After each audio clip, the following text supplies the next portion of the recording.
오늘은 요한복음 6장 51절에서 71절 말씀까지 예수로 말미암아 살리라 라는 제목으로 함께 말씀의 은혜를 나누고자 합니다.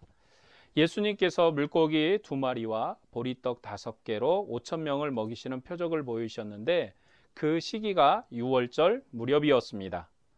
예수님께서 자신을 따르는 무리들을 배불리 먹이셨을 뿐만 아니라 제자들이 갈릴리 바다에서 풍랑으로 어려움을 당할 때 바다 위를 걸어오셔서 그들을 구원하시고 그들과 함께 가려는 땅으로 평안히 인도하셨습니다. 요한복음 6장에서는 예수님께서 이 두 가지 표적을 나타내셨습니다.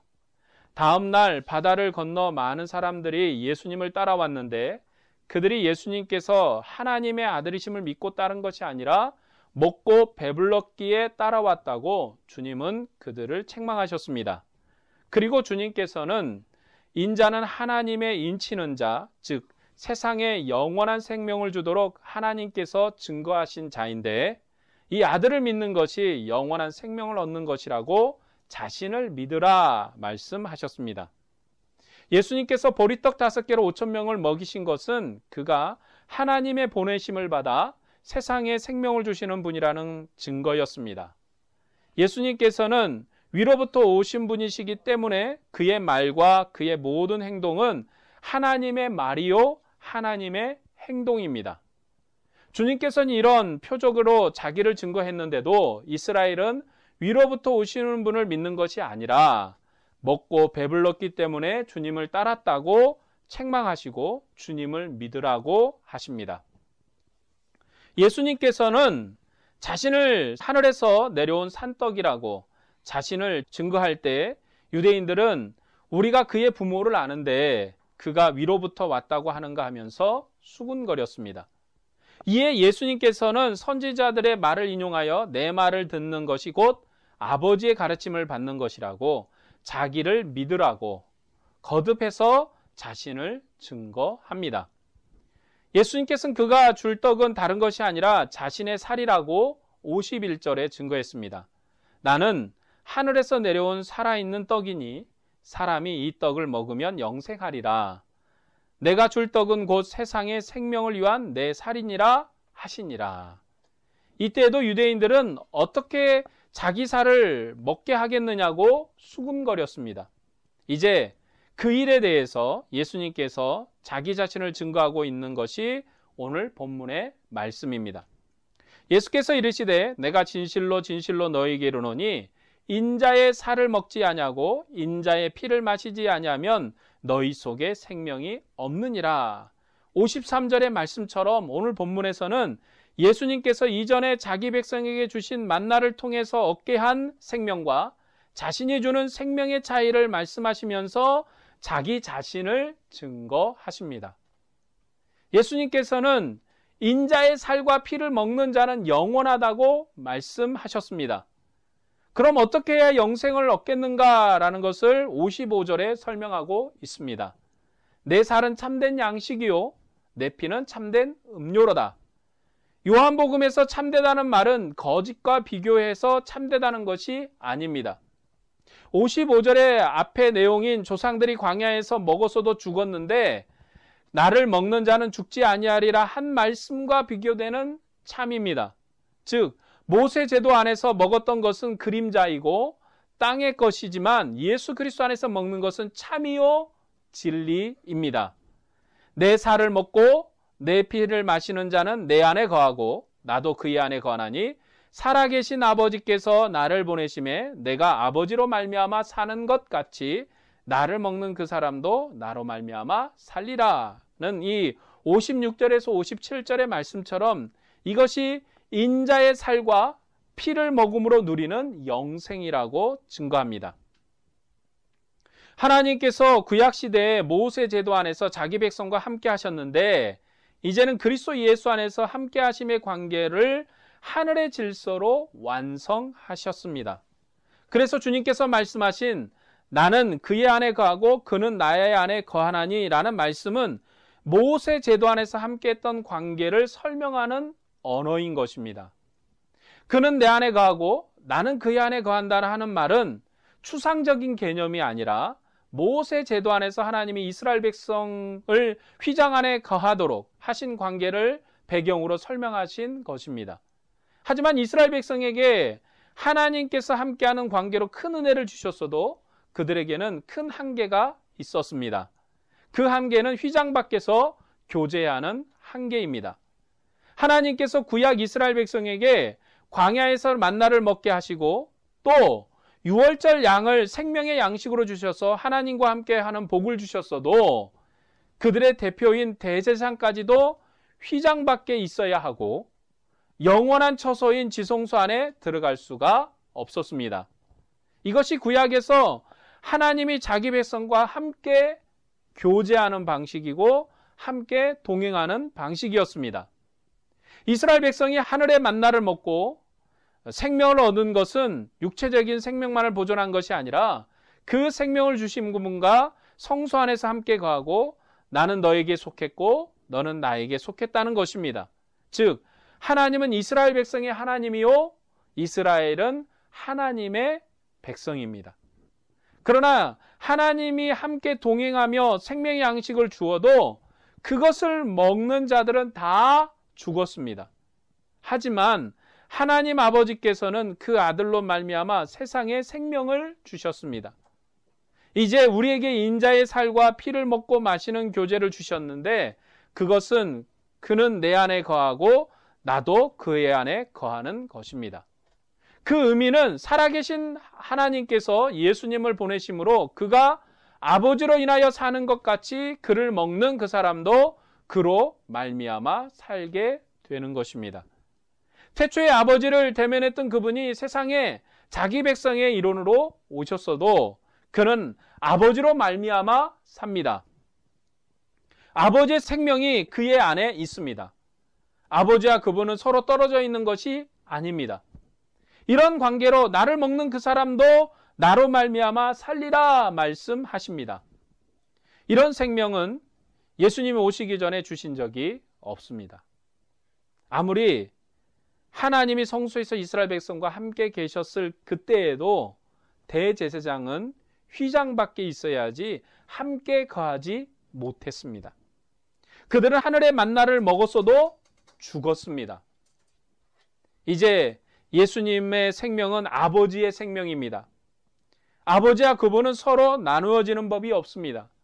때문에 주님은 나를 먹는 그 사람도 나로 말미암아 살리라 하십니다. 이것을 그는 내 안에 거하고 나도 그의 안에 거한다는 성소적인 의미로 설명하는 것입니다. 이스라엘 백성이 하나님과 한 성소에서 교제했습니다. 그들은 아버지 안에 있었고 하나님은 그들 안에 계셨습니다. 그 교제 가운데 그들이 하나님을 만났고 하나님께 경배하고 찬양했습니다. 그런데 이제는 주님이 우리 안에 거하십니다. 어떤 특별한 건물을 지어서 함께 하시는 것이 아니라 주의 영으로 우리 안에 거하시고 우리로 말미암아 주님을 찬양케 하시고 주님께 영광을 돌리게 하는 한 생명의 관계. 이스라엘에게 있어서 하나님과 그들의 생명의 관계는 하나의 관계입니다. 이스라엘은 하나님을 떠나서 그들을 설명할 수 없고 하나님은 이스라엘을 통해서 세상에 하나님의 왕되심을 드러내십니다. 오늘 예수 그리스도 안에 있는 우리도 예수 그리스도를 떠나서는 우리 자신을, 우리의 인생을 설명할 수가 없는 것입니다. 예수 안에 우리가 있고 예수가 우리 안에 있어서 예수님은 우리의 왕으로서 이 세상에 우리를 통해서 예수의 왕되심이 드러나는 것입니다. 오늘 본문 60절에서 61절의 말씀을 읽겠습니다. 제자 중 여럿이 듣고 말하되 이 말씀은 어렵도다 누가 들을 수 있느냐 한데 예수께서 스스로 제자들이 이 말씀에 대하여 수군거린 줄 아시고 이르시되 이 말이 너희에게 걸림이 되느냐. 제자 중에 이 말이 어렵다고 수군거렸습니다. 그런데 이 사실을 예수님께서 아셨습니다. 요한복음에서는 예수님께서 모든 것을 아시는 분으로 묘사하고 있습니다. 그들이 무엇을 생각하는지 다 아십니다. 요한복음 2장에서는 그들이 믿는다고 따라다녀도 속에 있는 것을 아시기 때문에 그 몸을 그들에게 의탁하지 않으셨습니다. 여기에서도 그들의 속을 아시는 분이시기 때문에 예수님께서 그들에게 그 마음의 대답을 해주십니다. 제자들이 말한 것은 이 말씀은 어렵도다 누가 들을 수 있느냐라는 것입니다. 그런데 이 말은 굉장히 어렵구나. 그래서 알아들 수 없다고 하는 그런 듣기가 쉽지 않다는 그런 말이 아니라 그런 의미가 아닙니다. 하지만 오늘 우리 61절의 말씀 보면 이 말이 너희에게 걸림이 되느냐라고 예수님께서 묻습니다. 때문에 어렵더라라는 말씀은 이해하기 어렵다는 말이 아니라 믿을 수 없다는 말입니다. 이것을 어떻게 믿겠느냐? 이것을 믿을 수가 없다 이런 거죠. 왜 믿을 수가 없는 것인가? 62절의 말씀을 보겠습니다. 그러면 너희는 인자가 이전에 있던 곳으로 올라가는 것을 보면 어떻게 하겠느냐? 제자들은 예수님께서 위로부터 오셨다는 것을 믿을 수가 없었습니다. 이것은 42절에 유대인들이 가진 의문과도 같은 내용입니다. 이는 요셉의 아들 예수가 아니냐? 그 부모를 우리가 아는데 자기가 지금 어찌하여 하늘에서 내려왔다 하느냐? 우리가 그의 부모 요셉을 아는데 어째서 저 사람이 하늘에서 내려왔다고 하느냐? 그것을 믿을 수가 없다는 것입니다. 예수 그리스도의 기원에 대한 문제입니다. 그의 기원의 문제로 그를 믿을 수 없기 때문에 예수님께서 인자가 이전에 있던 곳으로 올라가면 어떻게 하겠느냐라고 다시 묻습니다. 이 말씀을 이스라엘이 이해할 수 없는 것은 그들이 모세 제자로서 이전의 방식으로 하나님의 새로운 일을 분별하려고 했기 때문에 도저히 이해할 수 없는 것입니다. 하나님께서는 예수님을 통해서 위로부터 새로운 구원 역사를 시작하셨습니다. 이전에는 종인 모세를 통해서 말씀하셨고 그를 통해서 하늘의 만나를 주셨지만 이제는 하나님께서 영원한 생명을 주시려고 아들을 보내셨습니다. 이 아들은 자기 백성을 모세처럼 휘장 밖에 두거나 빽빽한 구름 가운데 두지 않고 아버지를 대면하는 그 관계 가운데 두십니다. 그래서 인자가 이전에 있던 곳으로 올라가면 믿겠느냐 질문하십니다. 우리는 이 말씀이 성취됨을 본 백성이기에 이 말씀을 이해할 수 있지만 당시 유대인들이 이해할 수가 없었습니다. 우리는 이제 사도행전의 말씀으로 예수님께서 하늘로 올라가시는 모습을 제자들이 보았음을, 그리고 또 그것을 본 제자들이 우리에게 전하여서 우리가 그 사실을 고백함을 우리는 믿고 고백을 합니다. 그렇지만 이 당시에 어찌 그가 하늘로 올라가겠느냐? 오늘 이 요한복음의 말씀처럼 주님은 그래서 사도행전에서 하늘로 올라가는 모습을 스스로가 많은 제자들, 예수님의 12제자와 그 예수님을 따르던 500여 명의 문도들에게, 500여 명의 사람들에게 함께 보이셨습니다. 그렇기 때문에 많은 사람들이 이 요한복음의 말씀이 성취됨을 눈으로 보았고 고백하였고, 또 그것을 본 자들이 우리에게 증거했고 우리 안에 계신 성령이 우리로 그것을 믿게 함으로 우리는 그것을 성취됨으로 알기 때문에 이해할 수 있지만 당시 유대인들은 이해할 수가 없었습니다. 63절의 말씀을 보겠습니다. 살리는 것은 영이니 육은 무익하니라. 내가 너희에게 이른 말은 영이요 생명이니라. 살리는 것은 육이요 육은 무익하니라 하면 우리는 무엇을 생각합니까? 살리는 것은 영혼, 곧 정신이고 육체는 육이라고 생각합니다. 그래서 예수님을 믿으면 영혼이 구원을 받고 정신이 구원을 받는 것이고 우리 육체는 죽어서 다 썩어지는 것이라고 이해합니다. 그리고 예수님께서 재림하시면 다 부활하겠지만 그 육체를 살리는 것은 아니라고 생각합니다. 이런 사고를 인간론적 이원론이라고 합니다. 즉 육체와 영혼을 나누어서 이해하는 것입니다. 그런데 성경에서는 이런 개념이 없습니다. 육체와 영혼을 나누지 않습니다. 성경에서는 육체와 영혼을 하나로 생각합니다. 오늘 이제 이 본문에서는 우리의 이원론적인 설명을 하려고 하는 것이 아니다. 그러니까 이 본문은 어떤 우리의 육체가 하나냐, 둘이냐, 또 어떻게 나뉘었느냐라는 것을 설명하는 본문으로 쓰이면 안 된다는 것입니다. 여기에서 영은 내가 너희에게 이르는 말이 곧 영이요 생명이라고 말씀합니다.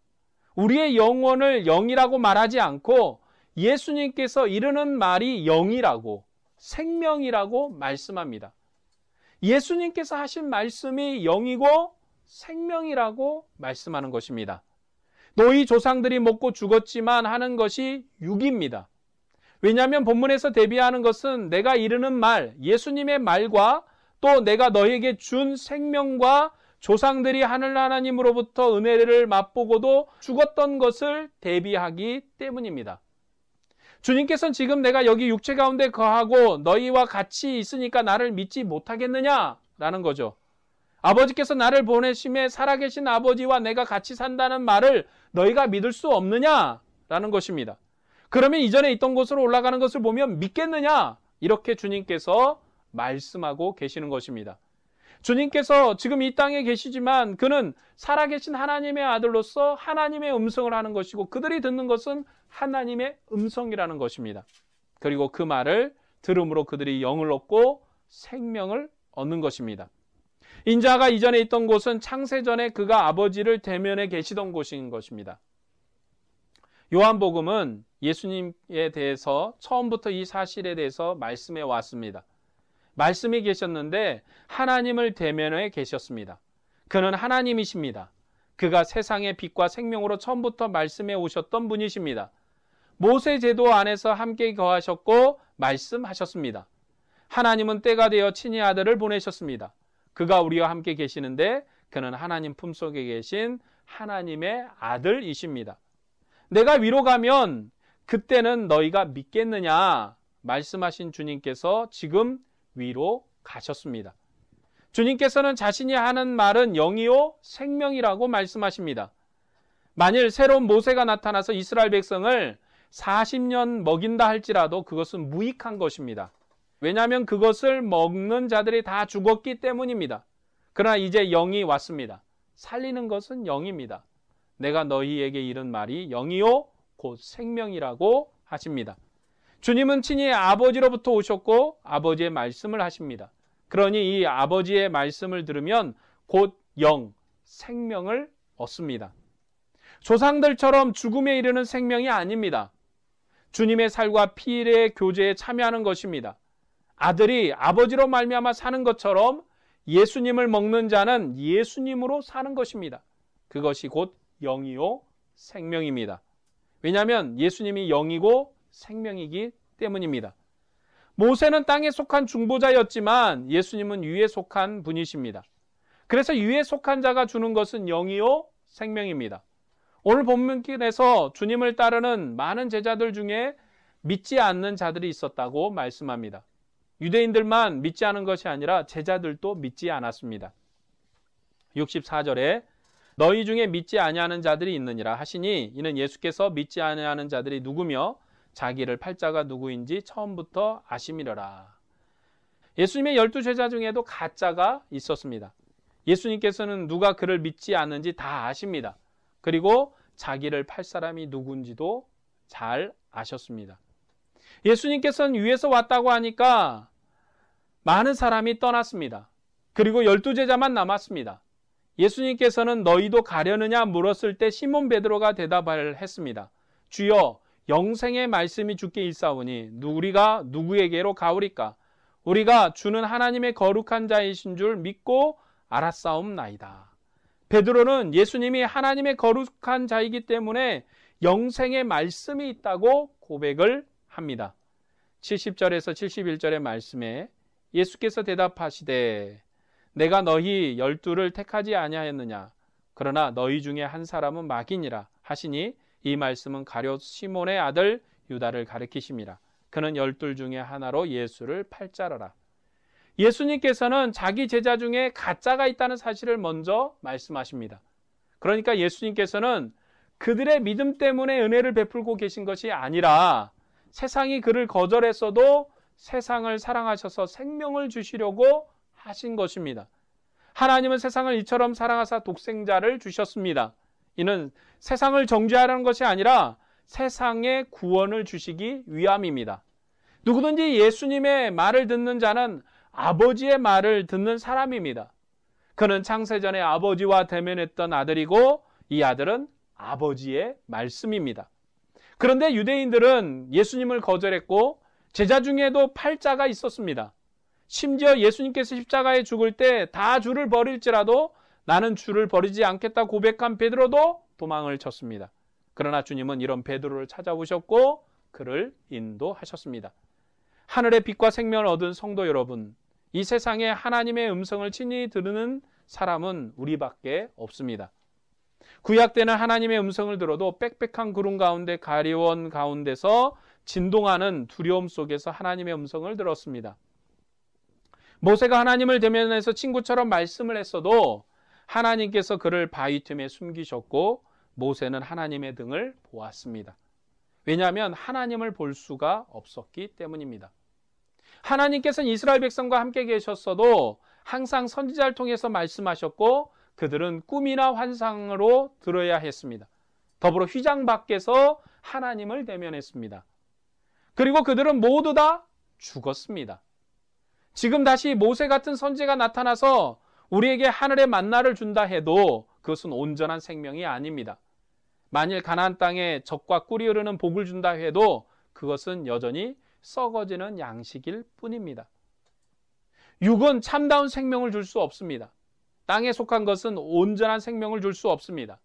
모세에게 속한 것은 하늘에 속한 것을 줄 수가 없습니다. 그렇기 때문에 믿는 성도가 땅의 것을 추구하는 것이 얼마나 미련한 것인지를 우리는 생각을 해야 돼요. 우리가 땅의 것을 생각하지 말라는 의미가 아닙니다. 우리가 땅의 것으로 살지 않는다는 것을 생각하라는 것입니다. 우리가 땅의 것을 생각하고 땅의 것으로 살겠다고 하는 것은 어리석음입니다. 땅의 것을 어떻게 하면 하나님께 영광이 될 것인가? 땅의 것을 어떻게 하면 하나님께 감사함이 될 것인가를 생각해야 됩니다. 여러분 모두가 많은 돈을 버는 것도 많은 물질이 가진 것 하나님의 뜻일 수도 있고 하나님의 뜻이 아닐 수도 있습니다. 그러나 내게 주어진 물질이 하나님의 뜻이 되어지도록 쓰는 것, 그리고 땅의 것에 소망을 두지 않는 것, 내게 있는 이 물질로 평안함을 얻고 세상에 안주하며 세상에 평안함을 얻지 않는 것, 이것이 주님의 뜻으로 사는 것입니다. 우리는 영으로 사는 자들입니다. 우리는 이 땅의 것에 소망을 두고 사는 자들이 아닙니다. 그래서 하나님께서는 그 아들을 보내셔 주셨습니다. 이 아들은 아버지를 대면했던 분이십니다. 그리고 아버지를 대면해서 만물을 창조했던 말씀이십니다. 그는 세상의 빛과 생명으로 자신을 증거했고 때가 되어 세상에 오셨습니다. 이제 이 아들을 보는 자는 생명의 하나님을 보는 것입니다.